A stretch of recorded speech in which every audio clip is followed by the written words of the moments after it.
Bonjour, c'est Wissa. Je suis afrodescendante, Congo, née en Martinique. Je me retrouve dans cette culture Congo. Je suis là aujourd'hui pour la motivation des femmes Congo, des femmes membres de la Fédération internationale des descendants du royaume Congo. Donc c'est une fierté pour moi d'être membre de cette fédération, cette vision impulsée par Mbuta Moyo et qui lui a été transmise d'en haut. Cette fédération, elle propose quatre axes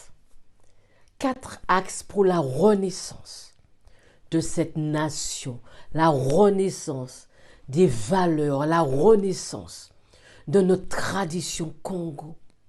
Parce que nous pensions que nous n'avions pas d'histoire, que l'histoire, tout au moins nous qui étions afro-descendants, nous pensions que nous n'avions pas d'histoire, que l'histoire commençait à partir de l'esclavage.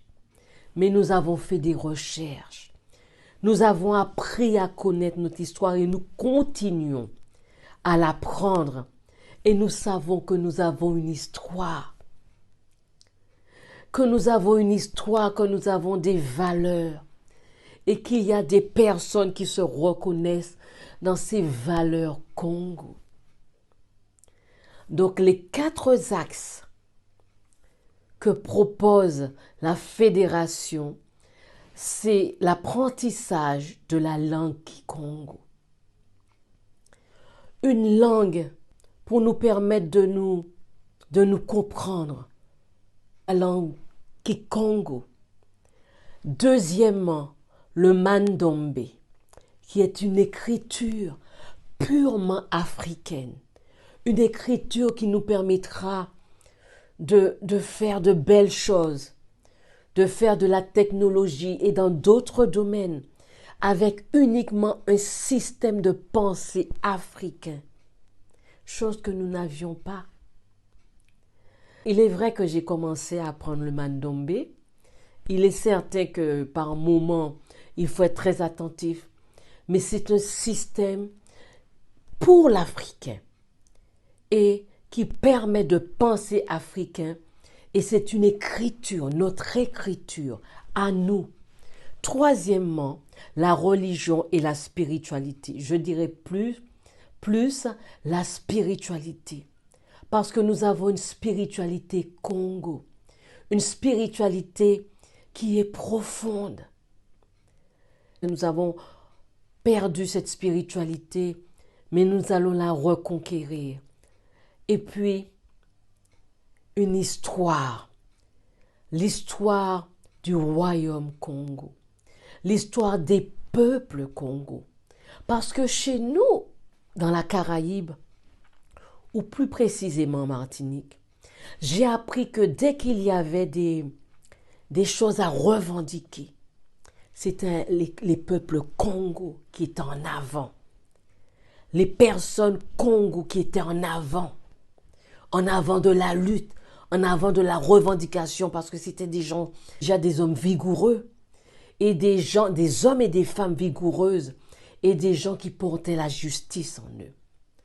Donc nous les femmes Congo, nous allons prendre notre place auprès de nos hommes Congo, pour faire corps pour ceux qui sont dans les groupes de création des statuts, d'écriture des statuts, ceux qui sont dans les groupes d'apprentissage de la langue, ceux qui sont dans les groupes, ceux ou celles qui sont dans les groupes d'apprentissage du Mandombe. Donc, nous allons vraiment faire corps pour faire renaître cette nation Congo. Parce que vous savez, une nation, ce n'est pas uniquement un État. Une nation, c'est un ensemble de personnes qui partagent des valeurs ensemble, qui ont une vision commune ensemble. Et nous, les Congos, nous l'avons, cette vision. Nous voulons refaire vivre notre tradition à travers cette fédération internationale des descendants Congo qui est portée par Mbuta Moyo, qui est amené à être notre leader. Donc, je le salue et je salue également tous les membres qui œuvrent pour faire revivre, pour faire vivre cette fédération, pour faire cette fédération prospérer et faire revivre la nation Congo, faire revivre le royaume Congo.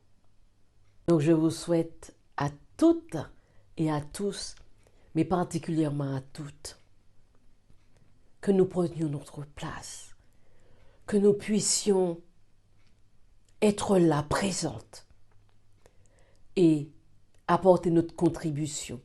Parce que moi également, j'étudie l'histoire. Et j'ai appris que l'ancien royaume Congo, lorsque qu'il y avait le roi, il y avait également la femme à côté qui partageait le pouvoir. Pour éviter que le pouvoir ne soit concentré dans les mains d'un seul homme et éviter qu'il ne soit nul. Donc, il y avait un homme, à côté il y avait une femme. Il y avait deux tambours.